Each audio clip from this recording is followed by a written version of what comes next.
of the Sultan. We are talking about days we were crowns in it, then the feet trampled us. It is the sunnah of the most gracious in the life of. Welcome, my dear friends, to a new episode. Let us together solve the mystery of the missing image of a princess from Cairo. She is a princess from among the noble women of the citadel, held in high regard in the heart of her father, the Sultan, one of the greatest sultans of prosperity and power. He housed her in a palace next to his own, the one people called the Oblak Palace, built by her father here in the citadel. Al-Makrizi said of her, the noble and grand lady Khawan Tatar al-Hijazi was the dearest of Al-Masir Muhammad ibn Kalawan's daughters to his heart. And I tell you, her marriage to Prince Malik Tamur al-Hijazi further elevated her status. And because you won't find any physical description of her, as the history books are silent on that, I have brought her from the world of imagination to speak to us here in the citadel of Salah al-Din al-Ayyubi. I am Tatar al-Hijaziya, memories inscribed in stone and heart. Introduction. A voice from the dome. Here I sit in the courtyard of my school, the sound of hammers and sculptors fading slowly with the last ray of sun bidding farewell to Cairo. The work is nearly finished. I look up at that towering dome I commissioned to be my final resting place, and I see not just a roof or a tomb, but a sky of stone under which I have inscribed the story of my life. Here, between these walls built with money and prayer, I revisit the ever-flowing river of memories. Faces that carved deep furrows in my soul float to the surface. The face of my father, the majestic sultan, the face of my husband, the gentle prince, and the faces of my brothers, tossed about by the fierce winds of power. I was born at the pinnacle of worldly glory in the heart of the mountain citadel that ruled the Islamic world, only to learn the harshest lesson of all. The true power lies not in a royal decree written in ink on paper, but in a good deed engraved with faith in hearts, and in knowledge built with stone, to remain a beacon for generations. The very stones of the citadel, which witnessed the most magnificent displays of extravagance and the ugliest forms of treachery, taught me that all that is based on force alone is destined to perish. This certainty is what drove me to build something different, something with which I seek the favor of God, and through which I aspire to remain in a memory that the succession of sultans cannot erase. Chapter 1. The Gilded Cage, a Childhood in the Citadel of the Mountain.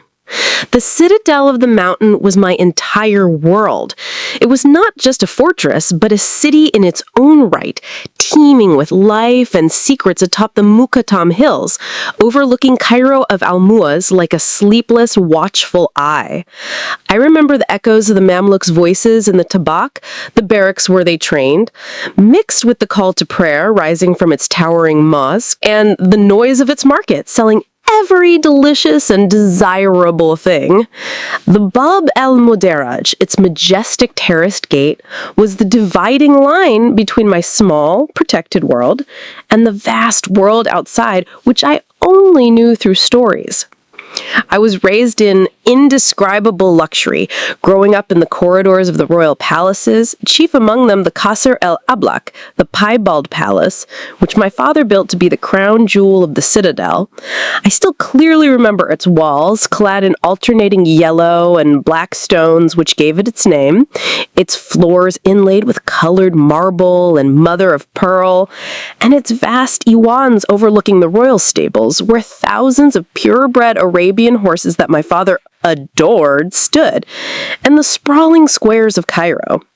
That was the image of the Sultanate at its zenith: power, beauty, and the limitless wealth. I was his favorite daughter, the closest of Al-Nasr ibn Ghalawun's daughters to his heart, as it was said. My father, Sultan al-Malik al-Nasr ibn Ghalawun, was a man of contradictions.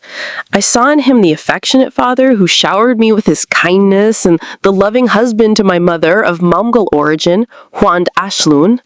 I also sensed his piety and righteousness, and his concern for justice to the point that he closed the Jubal Bala, that dreadful prison with a notorious reputation, and would go himself every Monday to hear the people's complaints. But this bright face of the Sultan, it could not hide from me the dark shadows of the past. I was a child, but I heard the whispers and felt the tension whenever the name of my uncle, Al-Malik and Ashraf Khalil, who was treacherously assassinated before I sat on the throne, was mentioned. I saw the looks of caution and suspicion in the eyes of the emirs, and I understood that this gilded world I lived in was built on fragile balances. I learned early on that names like Kitpulga and Lajin were not just the names of emirs, but constant reminders that my own father had been deposed twice as a boy, and that the title of Sultan did not protect its holder from betrayal. My childhood in the citadel was like living in a gilded cage. The fortified walls that protected me from the outside world were the same ones that imprisoned me in a world of intrigue and conspiracy. The emir who smiled at me today and offered me sweets might be dragged into the depths of the prison or beheaded in the palace square.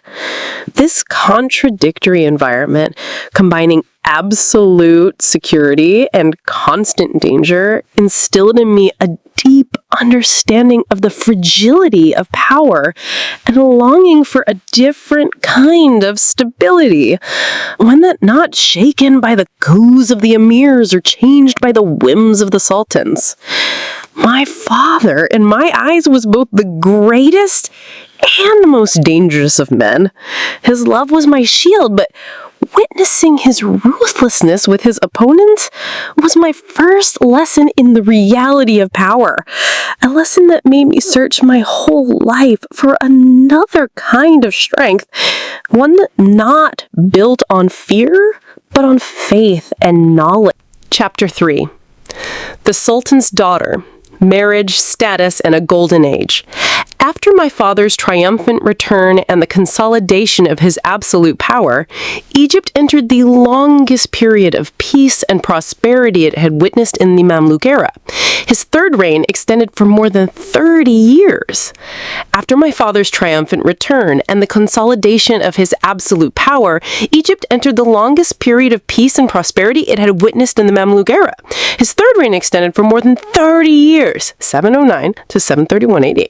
And during his time, Cairo became the center of the world. We are the harem of the Sultan. We are talking about days we were crowns in it. Then the feet trampled us. It is the sunnah of the most gracious.